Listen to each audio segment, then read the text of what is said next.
This is Coach who is coming to you tonight for Sunday 7 and 7. It is January the 21st, and I am here for 7 minutes of inspiration on a given topic from week to week, just to sort of share and tell you a little bit about myself. And this month, I've been talking about lessons from the loss of my mom.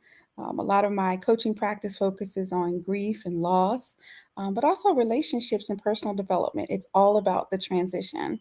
And so this month, I've just been dedicating my Sunday 7 and 7 segments to my mom to talk about her and to share with you a little bit about her life. January is already always very reflective to me because I think I've indicated that she passed away on my birthday, the 16th of each month, 16th of the month. And so I've just been reflecting about her. And so I'm going to continue that for this Sunday and next Sunday as well. My focus this week for my mom is really to talk about the secret of her strength. My mom was a very strong person. She was strong willed in nature, she had a very strong personality, but she also was very disciplined. And I noticed a lot of that about her, but I guess watching and observing her as a child, I noticed that the secret to her strength was her prayer life. Absolutely. My mother's prayer life completely transformed her. Like she may be down one day, or she might get shocking news, or she may have difficulty. But when she would go into her secret closet and she would pray and she would seek our Father, she came out like a different person. And I watched my mother endure very difficult circumstances and situations. My brother passed away when he was 19, a week before his high school graduation.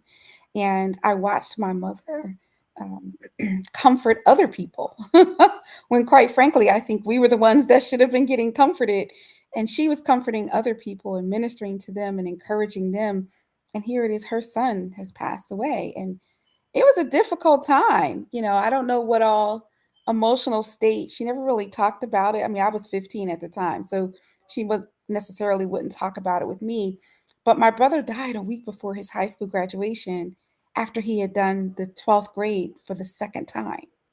Because my brother, love him, and I'll be talking about him in March, so I don't want to give away too much of his story. But he did 12th grade twice because the first time he did it, um, he was cutting gym class. My brother wasn't the strong academic and he wasn't really big into going to school. So he felt that if he was doing great in his reading and writing and arithmetic, that he could just cut gym. And my mom's like, no, son, you still have to go to gym. Just show up with your uniform on and you can at least pass. But he would cut that and that would be his free time.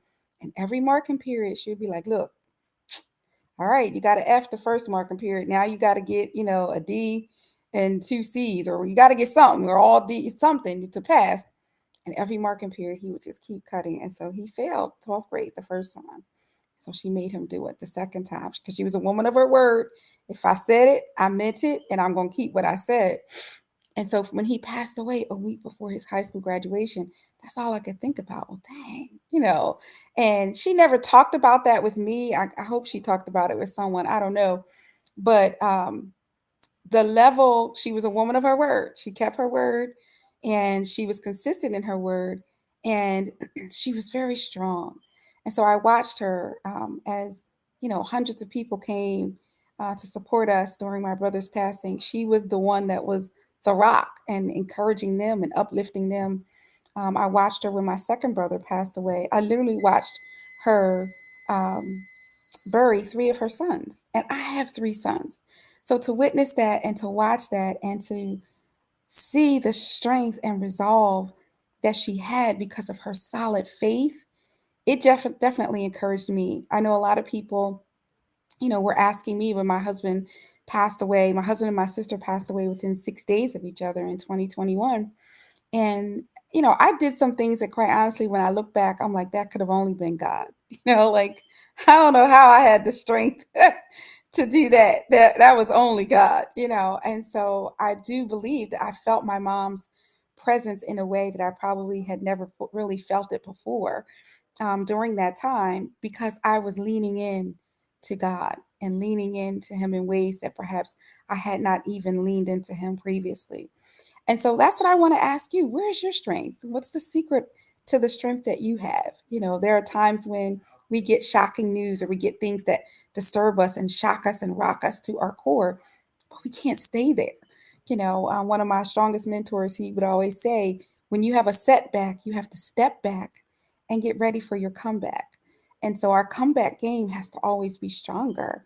And so what is it that sustains you? What is it that gives you strength? What is it that causes you to have the resilience that you need? For me, it's faith. For me, it's prayer, you know, and spending time with God and getting energized and reframing my circumstances and situations based on what He says about them. Yes, the facts may be XYZ, I may be going through this, I may be going through that, but the truth of His word says, you know, and I stand on that. It's not easy.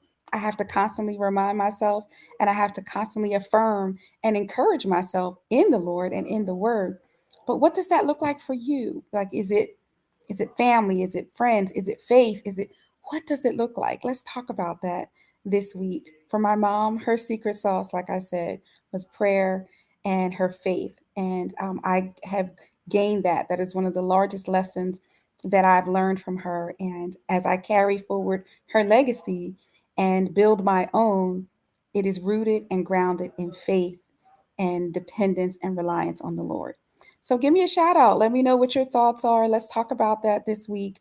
And hopefully, something I've said in these 7 minutes have shifted your energy and awakened your potential. Coach Paula, I hope you guys have a great week. I'll talk to you soon. Bye.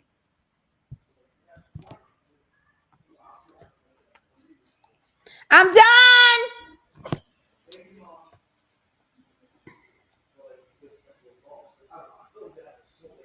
It just works out 10 times better for everyone. Because the main people complaining about it now are people who don't like music. That's really what it is.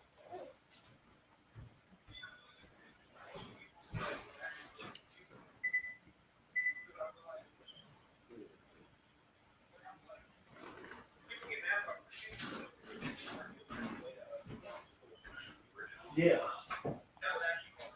Like that's why I wanted to Color Purple because I love the musical. Like I knew the songs were gonna be fire. So like that's but like the thing is I knew that he advertised Color Purple enough to where I'm like I at least I knew that it was gonna be a musical because I had this background.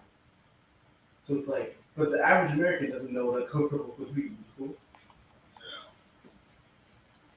But the thing is also too is like I'm not really a fan of Mean Girls. Like I'm a fan, but not enough to like see it pump. You know, especially when I know it's gonna be in the street platform next month. I don't know which one now.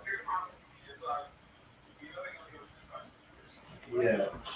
That's like that's why I waited for software. Everyone's like, go see software movies. I'm like, guys, it's gonna be out and like on a streaming platform like legit like 2 weeks from now. Just wait it out.